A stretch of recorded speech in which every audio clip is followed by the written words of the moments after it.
and I went to the school to take my exam. On the way into the building, I met Carol. It's the first person I'd seen since I made this prayer. And she was already in her office. And she called me. She saw me coming in and she said, "Come here, come here." And I'm like, "No, I'm late for my test." She said, "Come here." And when I went to her, she said, "I want you to meet this person. They taught me everything I know about Islam." The imam of the masjid had come to the school that morning after Fajr. And, you know, whenever she said, "They taught me everything," I knew that was my answer, that God had sent him there immediately for me. And I told him, "I want to take my shahada. I want to take my shahada." He said, "Make the words now. Say, Ashhadu an la ilaha illallah, right now, because God only knows if you have life whenever you walk away from here." So I said my shahada, and I had the most unbelievable experience.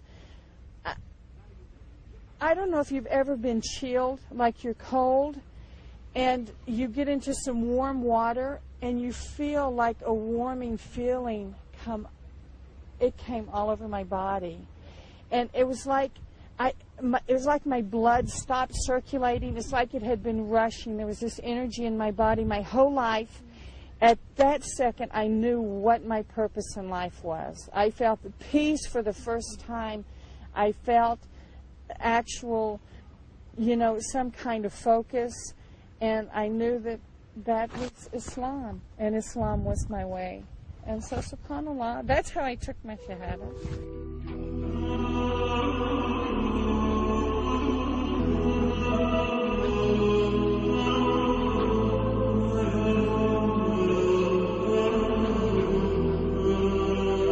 قررت سناء أن تفتح قلبها للإيمان فأسلمت، ومن ثم استسلمت لأوامر الله تعالى.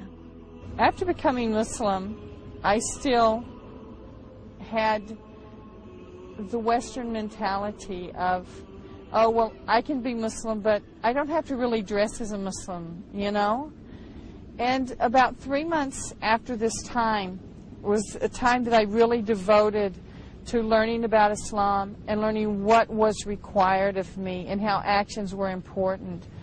And my family was coming for my graduation at the university.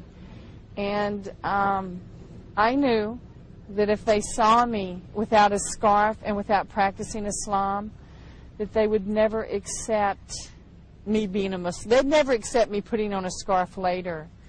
So what I did is I came out for my graduation with my scarf on. It was the first time anyone at school saw me. And alhamdulillah, my family saw it. They were really shocked.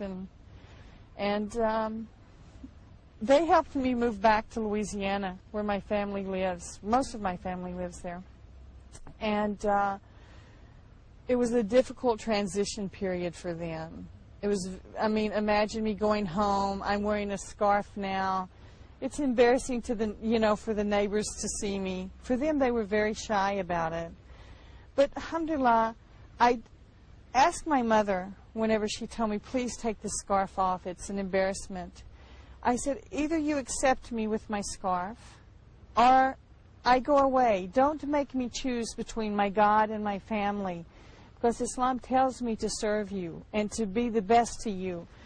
And that's, it's my obligation as a Muslim." Alhamdulillah, I was hired for a job in California 2 weeks later. And so I transferred to California. Actually, there in California, in San Francisco, mashallah, there was a beautiful Muslim community. There were so many people from everywhere, from every country, a lot of American converts to Islam. And subhanAllah, there I was able to find some good Muslim sisters who helped me learn some Arabic and learn some Quran, memorize some surahs of Quran. And about a year and a half later, I was introduced to my husband and was married. And now I have 5 beautiful children. بدأت ضيفتنا خطوتها الأولى، وما كان إلا بتوفيق من الله تعالى أن يسر لها دربها. I think probably the most precious thing that's happened to me, my mother took her Shahada last year. And I traveled back to the U.S. and spent 6 months with her. And alhamdulillah, Allah has really blessed her. That I used to make dua. When I first became Muslim, every time I bent my knees, I would say, oh Allah, just let her take Shahada. I think she's the best woman. I see how she sacrificed for each one of her children and devoted herself. I really think that she deserves Shahada, you know? And through all of these years, every time when she would come to visit or I would go to visit her, I always felt sad that she just didn't accept Islam. And subhanAllah, I saw the mercy when we went back last year. 2 years ago, she was diagnosed with lymphoma type B, and it's a rare form of cancer. And they tried to initiate chemotherapy, and I really wasn't happy about it, and I prayed about it a lot, and there was an abscess in her port, so they couldn't start the chemotherapy. So they did another port, and then she had a heart attack. And so, subhanAllah, they weren't able to do the chemotherapy for her, which was a blessing, because she was able to be stronger and spend more time with us and learning about Islam. And alhamdulillah, she did take her Shahada and accepted Islam. I also have one brother, my youngest brother, who accepted Islam about 15 years ago. And mashallah, in our area, like I said, 25 years ago, there were no Muslims. Absolutely none. There were just... And I went back this last year and was able to spend some time. And I live in a small college. There's a university. And mashallah, they had built a masjid.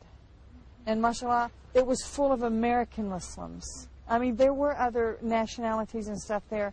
But subhanAllah, it was full of American, more American than any other thing. And we were so happy to see that growth of Islam in America. And even, subhanAllah, we were there for Ramadan. And my first Ramadan, I look back and not, you know, just becoming Muslim and looking back on the practices, the new prayer in the evening time. And alhamdulillah, I had the community around me. It was in San Francisco. And subhanAllah, we know in the medical side of fasting, subhanAllah, a person who's not, there's a nice book on nutritional healing, and there's a whole section on fasting. And it talks about the benefits of fasting. It says if you're ill with like a virus or something, fast 3 days. And what's the sunnah of Rasulullah sallallahu alaihi wasallam? Fast 13th, 14th, and 15th of each month. This is if you have a small virus. If you have something that's a little bit, you know, more harsh on your body, then you fast for 10 days. And if you have a serious life-threatening illness, you fast for 1 month. SubhanAllah, this is what this book says, who's written by a non-Muslim. So subhanAllah, we see the benefits of fasting, and even that first Ramadan was it was difficult, because in the American concept of giving up food for a full day from sunrise to sunset was very difficult. No water, no food. But alhamdulillah, you feel after 3 days or 4 days how your body needed that rest, and subhanAllah, how you benefited from it. And also spiritually, how you gain from the month of Ramadan, subhanAllah. سناء ككل المسلمين أحبت الخير لكل أحبائها كما أحبته لنفسها. We had talked, you know, it's like I tell you, we bent our knees, and not only me, my children also prayed for their grandmother, that, you know, and my mother's been in the hospital for about 2 years, where she wasn't released, where she's been kept in the hospital. And we called her one evening. It was her birthday. And even though we don't celebrate birthdays, it was her birthday, and she celebrates, and she's lets everyone know. And I said, Mother, what would you like?